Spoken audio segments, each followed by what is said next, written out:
Yo, what's up, guys? We're back with another UFC prediction winner for the UFC fight card. Dolidze against Fluffy Hernandez. We have 12 fights in the card, again in the Apex Arena. I mean, this is really frustrating, uh, especially guys who need crowds. Um, I mean, it's a disaster that the UFC still let so many fights happen in the UFC Apex Arena, especially like the guy Esteban Libovic. He needs a crowd, and I will tell you on the card who also needs a crowd, because there are some good fighters on the card, or at least entertaining fighters. Besides that, I mean, the UFC Apex Arena is just it makes you feel a little bit lazy, a little bit not too much hyped about the fight. I mean, it's a fight night, of course, but still, I hope the UFC changed it and we start with the first fight on the card. Cody Brundage against Eryk McConico. The thing about this, Cody Brundage is a guy like against Bo Nickel. He showed something, and so everybody got hyped. Besides that, he has a draw against Manzar Abdul Malik.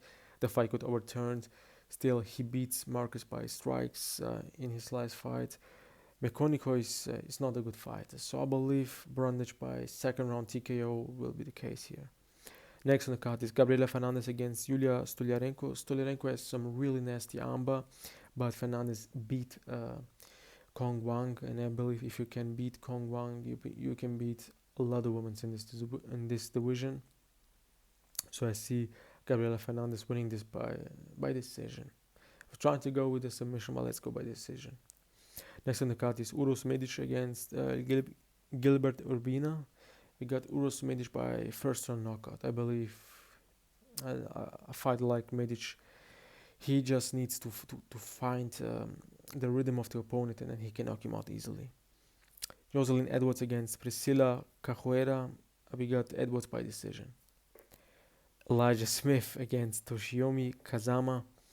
We got Elijah Smith by second round knockout. I mean, his last fights were decisions, but I believe Toshiomi Kazama is just a sacrifice lamb on this, and they really gave Elijah Smith something to play with, and I believe he will find the knockout, not in the first round because he will try to figure it out, but in the second round he will find a knockout. Julius Walker against Raffael Cerqueira. For the next fight, we got Julius Walker by first round knockout. I believe if Julius Walker really tries to show his abilities to go big in this division, he just needs to watch the fight with Ibo Aslan, or what was the last fight? He also got knocked out by Modestas Bukauskas, yeah.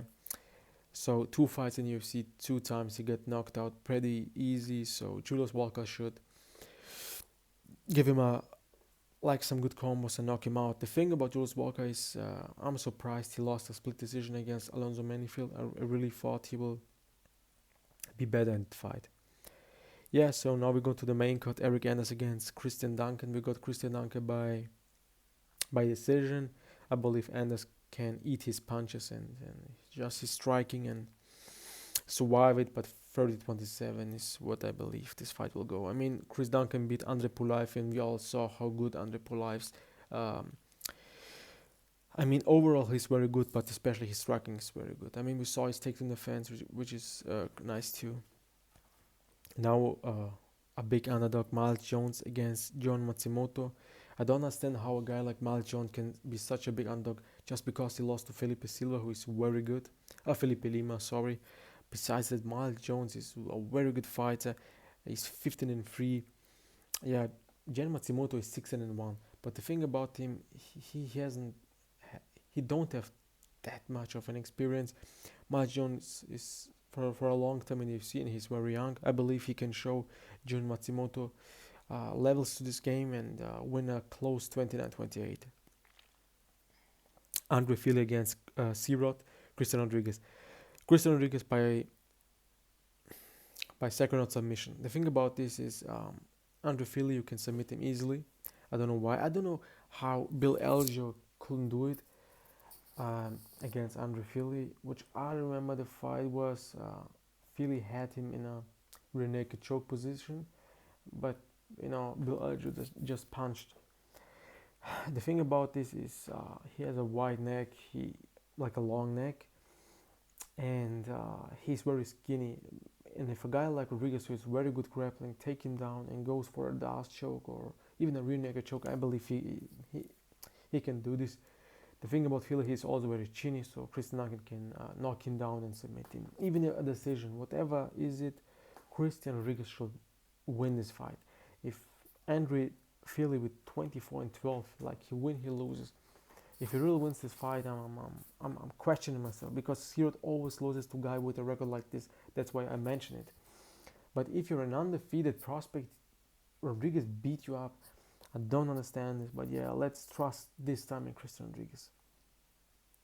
Next on the card is Iasmin Lucindo against Angela Hill. We got Iasmin Lucindo by 20-28, very close decision. I mean, Angela Hill is very good. We all know her here is longer in the UFC than anybody, but I believe maybe right now it's the age. Like she's 40 now. It's maybe she can feel it. She will get slower and everything. And a fighter like Iasmin Lucindo is very fast and crisp. I believe she can like beat her up and win at 29-28. Close thing, maybe a robbery. Yeah, Steve Erceg against Otto Osbourne, co-main event. We got Otto Osbourne by first round knockout. I mean, this is probably one of the biggest underdogs for a long time. I don't know. Of course, I know why. I mean, it's Steve Erceg, but the thing about this is Steve Erceg is 0-3 in his last 3 fights. He got beat pretty dominant by Alexander Pantoja and this broke him, I believe, and he got knocked out very bad by Cachoeira France.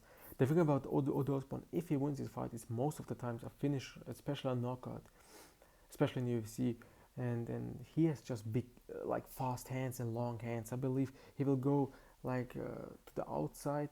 Steve Erceg needs to go to push in, and he will get caught. Steve Erceg is not prepared against a guy like Otto Osbourne because he thinks he'll fight always the top 10, and Otto Osbourne always fights the same fight. And like I said, Erceg will think, yeah, I can walk him down, and he will get caught. Yeah, I mean, it's a big underdog. I mean, I believe 99% are picking Steve Erceg, but if there is an underdog who can win the fight, I believe it's Otto Osbourne. Yeah, now the main event, Dolidze against Anthony Fernandes. I mean, we got Fernandes by 4th round TKO.